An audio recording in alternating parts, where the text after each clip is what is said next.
স্বাগত ডিবিসি দেশের সংবাদে আপনাদের সাথে আছি রেদওয়ান আহমেদ।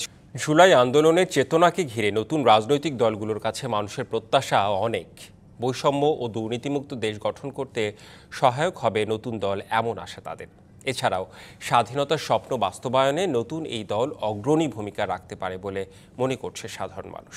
তবে জনগণের কাছে মুখ্য সুষ্ঠু ও সুন্দরভাবে জীবনযাপনের নিশ্চয়তা। গ্রামগঞ্জ কিংবা শহর, সর্বত্রই মানুষ চায় আসুক শান্তির সুবাতাস। আর তারা বলছেন, এজন্য দেশে প্রয়োজন যোগ্য নেতৃত্ব। পরীক্ষিত দলগুলোর পাশাপাশি নতুন প্রত্যাশা নিয়ে আত্মপ্রকাশ করেছে তরুণ প্রজন্মের রাজনৈতিক দল জাতীয় নাগরিক পার্টি। জুলাই আন্দোলনের চেতনায় গড়ে ওঠা এই দলের কাছে রাজশাহী সাধারণ মানুষের নানান চাহিদা থাকলেও সুষ্ঠু ও সুন্দরভাবে জীবনযাপনের প্রত্যাশা যেন মুখ্য হয়ে উঠেছে। সুন্দরভাবে দেশটা পরিচালনা করার জন্য তাদের কাছে আশা করি এটাই আর কি। দ্রব্য জিনিসের দাম কমায় এবং আইন ব্যবস্থা ভালো থাকে, আইন সুস্থভাবে আইন চলে, আমরা যেন সবসময় নিরাপদ থাকি। শহীদ আবু সাঈদের জেলা রংপুরবাসীর নতুন দলের কাছে প্রত্যাশা অনেক। তাদের চাওয়া, অতীতে যেসব অধিকার থেকে বঞ্চিত হয়েছে সেগুলো তরুণ প্রজন্ম ফিরিয়ে দেবে।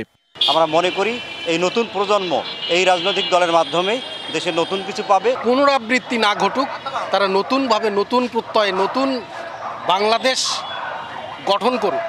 সুষ্ঠুভাবে দেশ পরিচালিত হবে এমন প্রত্যাশায় থাকা সিলেটবাসীর নতুন দলের কাছে চাওয়া, দূর করতে হবে বৈষম্য, কল্যাণমুখী রাষ্ট্র গঠনের বন্দোবস্ত আসবে বলেও প্রত্যাশা তাদের।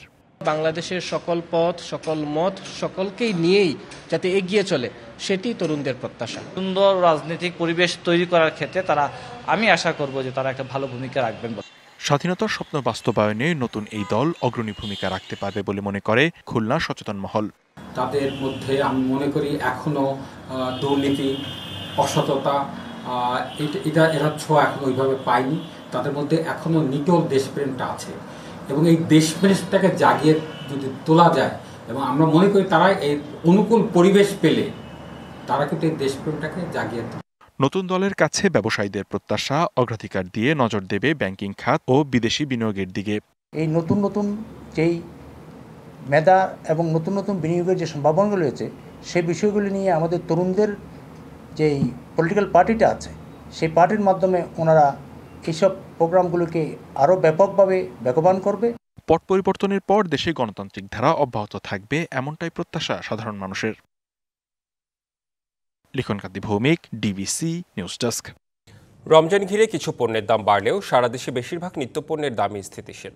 তবে সংকট রয়েছে বোতলজাত সয়াবিন তেলের। মাছ মাংসের দাম কিছুটা বাড়লে স্বস্তি হারিয়ে যায়নি ক্রেতার মন থেকে। তবে রোজার আগেই দামের আঁচ লেগেছে লেবু ও বেগুনের বাজারে। তবে বাড়েনি খেজুর, ছোলাসহ অন্যান্য নিত্যপণ্যের দাম। খুলনার বাজারে বোতলজাত খুব একটা দেখা না মিললেও পাওয়া যাচ্ছে খোলা সয়াবিন তেল। বিক্রি হচ্ছে প্রতি লিটার 190 টাকা থেকে 200 টাকা। সবজির মধ্যে কেজিতে 20 থেকে 30 টাকা বেড়ে বেগুন বিক্রি হচ্ছে 60 থেকে 70 টাকা। কেজিতে 20 থেকে 30 টাকা বেড়েছে শসা এবং ক্ষীরা। স্থিতিশীল মাছ ও মাংসের দাম। ছোলা বিক্রি হচ্ছে 100 থেকে 105 টাকা কেজি দরে। গত বছরের তুলনায় এবছর দাম কম খেজুর ছোলা। বাজার মোটামুটি এখন নিয়ন্ত্রণে, কিন্তু চাউলের দামটা একটু বেশি। যদি চাউলের দামটা একটু কম থাকতো তাহলে সাধারণ মানুষের ক্রয় ক্ষমতার ভিতরে থাকতো। এদিকে গাজীপুরে রমজান উপলক্ষে কাঁচা বাজার ও মুদি পণ্যের দাম কিছুটা স্বাভাবিক থাকলেও বোতলজাত সয়াবিন তেলের ঘাটতি রয়েছে। তবে বিক্রেতাদের দাবি, এক সপ্তাহের মধ্যে স্বাভাবিক হবে সয়াবিন তেলের বাজার। এখন অ্যাভেলেবেল আছে, কিন্তু এই সপ্তাহের মধ্যে বোতল তেল অ্যাভেলেবেল পাওয়া যাবে, সমস্যা নেই। সব কোম্পানি বোতল ছেড়ে দিচ্ছে এখন। রংপুরে রমজানে বাজারে প্রয়োজনীয় পণ্যের পসরা নিয়ে প্রস্তুত ব্যবসায়ীরা। চাহিদা অনুযায়ী পর্যাপ্ত সরবরাহ থাকায় দাম এখনও নাগালের মধ্যে রয়েছে। তবে কিছুটা সংকট রয়েছে বোতলজাত সয়াবিন তেলের। যদিও পাম অয়েল, সরিষা ও খোলা সয়াবিনের সরবরাহ স্বাভাবিক। বিক্রেতারা বাজার পরিস্থিতি স্বাভাবিক বলে দাবি করলেও ক্রেতারা আশঙ্কা করছেন মনিটরিং ব্যবস্থা জোরদার করা না হলে সক্রিয় হতে পারে সিন্ডিকেট। সয়াবিন তেল পাওয়া যাচ্ছে না, সয়াবিন তেল বিক্রি করতে পারতেছি না, কোম্পানিরা দিচ্ছে না মাল। মোটামুটি এবারকার দেশি ফলের পণ্যের দাম কমে আছে। বস্তা খেজুরটার দাম কমছে, আর গতবার বেচছিলাম 200 টাকা, এবার বেচছি 60 টাকা। ময়মনসিংহের বাজারে মাছ ও মাংসের দাম বেড়েছে। বাড়তি রয়েছে লেবু, শসা ও বেগুনের দামও। একটু বড় সাইজের লেবু বিক্রি হচ্ছে 100 টাকা হালিতে। তবে রোজার পণ্য হিসেবে পরিচিত খেজুর, ছোলা, চিড়া, মুড়ি ও গুড়ের দাম স্থিতিশীল। রমজানটা আসলেই এই যে এরকম সময়ে একে তো হইলো ঘুরে আসলে দাম বাড়ে, দ্বিতীয়ত রমজান এই দুইটা প্লাস হয়ে লেবুর বাজার দাম বেড়ে গেছে। মোটামুটি স্বাভাবিক আছে, বেগুন আর লেবুর দাম অতিরিক্ত হয়ে গেছে আর কি। একই চিত্র দেশের অন্যান্য বিভাগীয় শহর এবং জেলাগুলোতেও। হিমাদ্রি রাহা, ডিবিসি নিউজ ডেস্ক। এদিকে রমজানে পণ্যমূল্য স্বাভাবিক রাখতে সারা দেশের বাজারগুলোতে চলছে যৌথ বাহিনীর অভিযান। সকালে টাঙ্গাইলে পাচানি ও ছয়ানি বাজারে খুচরা ও পাইকারি দোকানে অভিযান চালানো হয়। ব্যবসায়ীদের রমজানে বাড়তি দামে বিক্রি না করার নির্দেশ দেওয়া হয়। সুনির্দিষ্ট অভিযোগ পেলে ব্যবসায়ীদের বিরুদ্ধে ব্যবস্থা নেওয়া হবে বলে জানায় ভোক্তা অধিদপ্তর। চুয়াডাঙ্গায় বেশি দামে পণ্য বিক্রি সহ বিভিন্ন অভিযোগে 5টি প্রতিষ্ঠানকে 57,000 টাকা জরিমানা করা হয়েছে।